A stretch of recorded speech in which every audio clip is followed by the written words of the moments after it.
Welcome to the 5th edition of Legal Affairs. I'm Stephen Yap. In the studio today, I have Mr. Lawrence Ma, the chairman of the Hong Kong Legal Exchange Foundation. Good afternoon. Thank you, Stephen. The Ministry of Foreign Affairs has always imputed that the United States and the United Kingdom in interfering with our internal affairs. Why would these Western countries want to meddle in our internal affairs? How do they do that? Do they do that by foreign spies in Hong Kong? Now, Lawrence, I understand you have written extensively on national security in Hong Kong. Can you explain this to us? Yes, Stephen.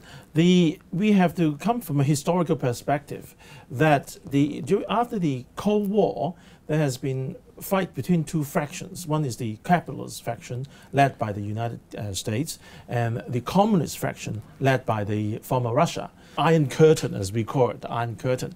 There has been always in the Cold War that the Americans wanted to bring down the Russian government. And there has been all these spy stories about 007 and all these stories. Now, but the reality is, how did the American won the Cold War?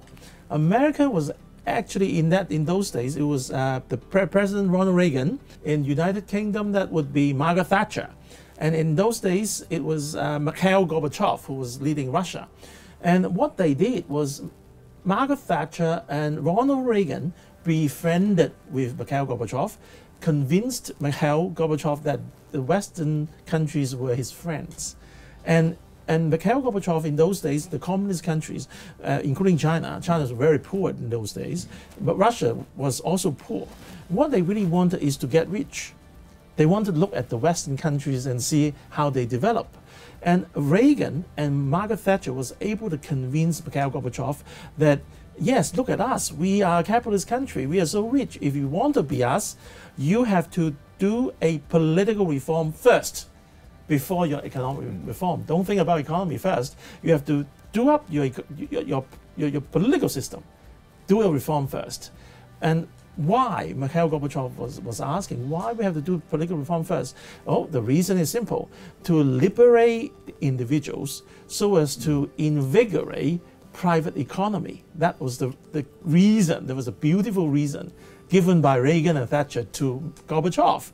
And Mikhail Gorbachev actually was led to believe that, was led to believe it. So therefore, Mikhail Gorbachev was leading a political reform first. And what happened? It actually led to the total disintegration of Russia. So what happened to China? What's that got to do with us? Is the Western power actually got a perfect result from their sort of internal transformation policy, internally transform Russia. They don't need to fight a war. They won the Cold War because Russia was willing to follow their advice to do a political reform. China was much more smarter. We are more intelligent. Mr. Deng Xiaoping disbelieved in orders. Mr. Deng Xiaoping was leading a economic reform. So China was also in the same shoes as Russia. We were so poor. So we also wanted to get rich. But Mr. Deng Xiaoping was smart enough not to fall into the same trap that Russia has fallen into. What we did was we put economic reform first and political reform to come second. So we have our open door policy in 1979, 1982, to actually setting our path to become the world's manufacturing country, right? So that we do not fall into that. Does the USA, United States of America, and Western powers have a plan to topple the Chinese Communist Party? Yes, if you talk about a plan, that would be more than a plan. If there is actually a foreign policy which the Americans would deny. It is called the China containment policy. They deny that being a formal, actual foreign policy of them because it is insidious. The first thing is currency front. You know that they accuse us as a currency manipulator. They always want us to revalue our currency instead of devaluation. Once we revalue our RMB, that means our export would be more expensive. Our export would be less competitive with others. That would be a detriment to our economy. The second thing is they wanted to contain the RMB. They do not want the RMB to go globalized. globalized. So the internationalization of RMB, they will keep destroying it. The second is energy front. As you understand, Henry Kissinger, who was the Secretary for State in the Nixon era, was saying that control oil, you control nations. So we all understand that if China wants to develop, we need a lot of energy, all right? And one of the source of energy is to acquire energy from overseas. And we have, in those days, successfully acquired the largest oil field in the world, which is situated in Sudan. We've signed a contract with the Sudan government for continuous supply of petrol and oil. The Americans got news of it, got wind of it. Actually, they set up a color revolution in Sudan to use genocide as a reason to topple the government that was favorable to China. So as a result of the government being toppled, the Sudan government being toppled, our contract with Sudan has collapsed. That is how they use energy front. The fourth is economic front. As you know that we rely heavily on our export. We have a cheap labor force. And what the American was doing, particularly during the Trump era, was to impose extraordinary tariffs on our products in contravention of the World Trade Organization trade pact. So that was a blatant example of how they contain us economically. And fifthly, military. Military was very important. After the 9/11 era, 9/11 era was about all the problems of the Middle East countries causing problems to the United States, right? After that's finished, after the death of Saddam Hussein, after the death of Osama bin Laden, then the Middle East problem has been also partly resolved. And there was the rise of China. So what they did was the Obama's pivot to Asia, return to Asia's policy. That means that all the military will have to come back to Asia.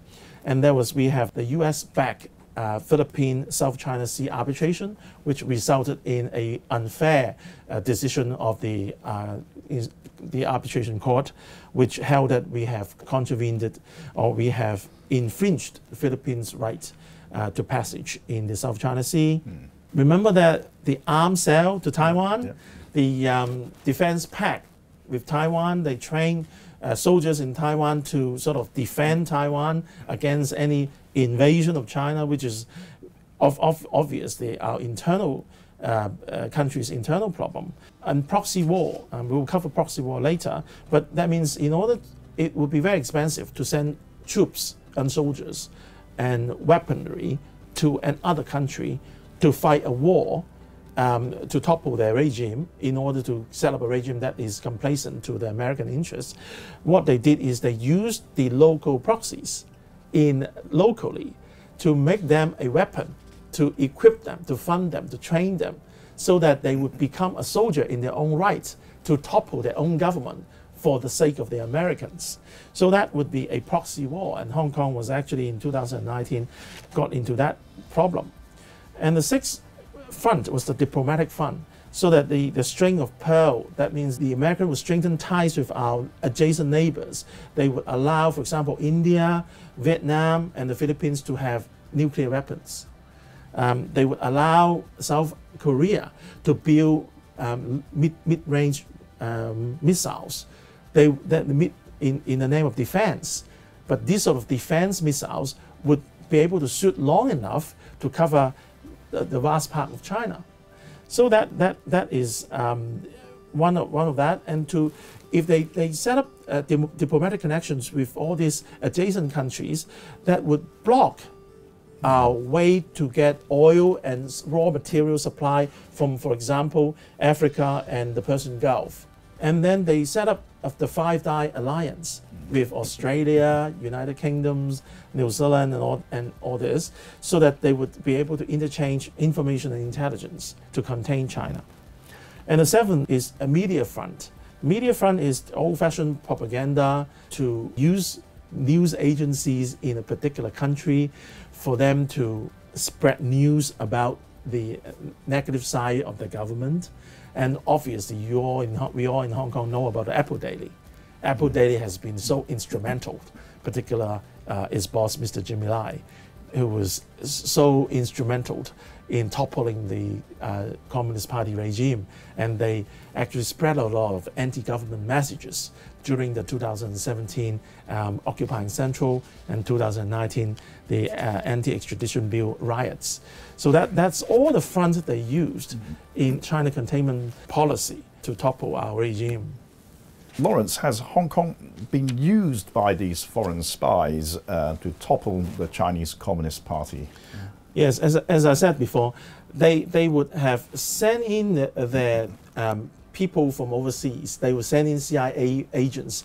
They would undercover as a diplomat in our consulate, in our embassies. They would have a diplomatic protection. They would be coming in with a diplomatic passport. You cannot arrest them for any offenses they've committed locally.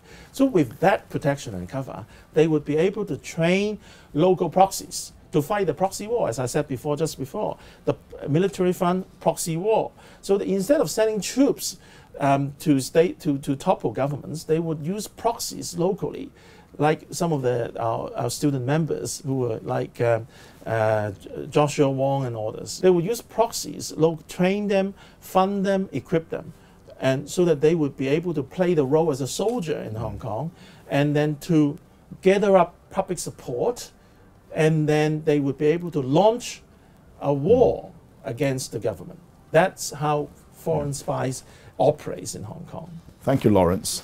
And that is the program for today. If you want to know more about foreign spies in the 2014 occupying Central and the 2019 anti-extradition bill riot, stay tuned until next time.